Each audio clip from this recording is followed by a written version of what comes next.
Demeter was the goddess of corn and the daughter of Cronus and Rhea. She was older and natural.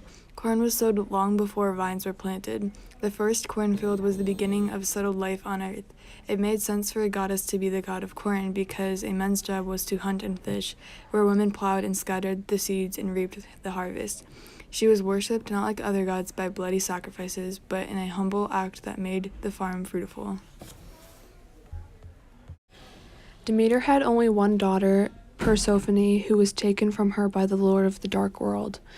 Persephone was the maiden of the spring, and when she was taken, the earth was turned into a frozen, lifeless desert. While she was dragged down to the underworld, she cried out, and Demeter heard her through the high hills. While Demeter looked for her, no one would tell her where she was.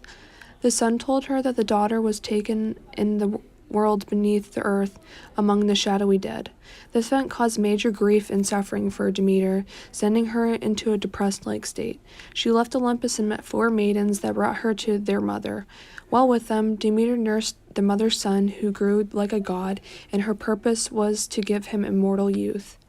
When his mother found out, she screamed and upset Demeter. Demeter still strongly misses her daughter, and caring for this boy reminds me of how she can't care for her daughter and grow up with her. The year after that situation, nothing grew, no seeds arose, and it seemed like mankind would die of famine. Zeus got involved and sent the gods to convince Demeter to let the food grow, but her rage for her missing daughter blinded her from anything happy. Zeus told his brother Hermes to go to the underworld to take Persephone and return her to her mother. When he went down, he found her shrinking away because she missed her mother. Demeter and Persephone have an unbreakable mother-daughter bond, and when Hermes came for her, she was overjoyed. Demeter and Persephone were reunited at last. Persephone made a deal with her husband, though, that she had to return to him every 4 months. Every year that upset Demeter, but she was happy that she finally got to be with her daughter. Her love for her daughter and her happiness allowed the fields to blossom once more, growing vastly with rich, abundant foods. Dionysus, also known as Bacchus, was god of wine. He was also the last god to enter Olympus. He was born into his city, Thebes, as the son of Zeus and Semele. He was known to always be side by side with Demeter at Eleusis, although it is not known when he took his place with Demeter. It was always natural for the two of them to be worshipped together. Dionysus' story shows that through life and death, souls live on even after body is dead. Dionysus went to the underworld one time to save his mother. In his trip, he died, but later he resurrected. Through his resurrection, Dionysus is the embodiment of a life being much stronger than death.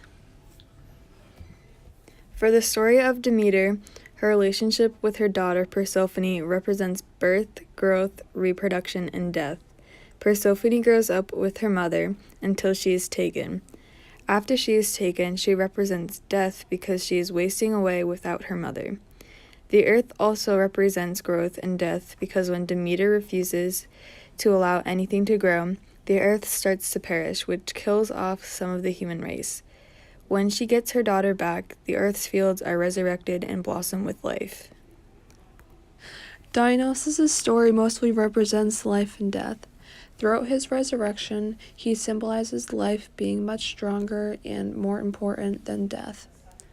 On his beneficent side, he was not only the god that makes men merry, his cup was life-giving, healing every ill. In his story, he shows that our souls continue to live on even after our bodies are dead.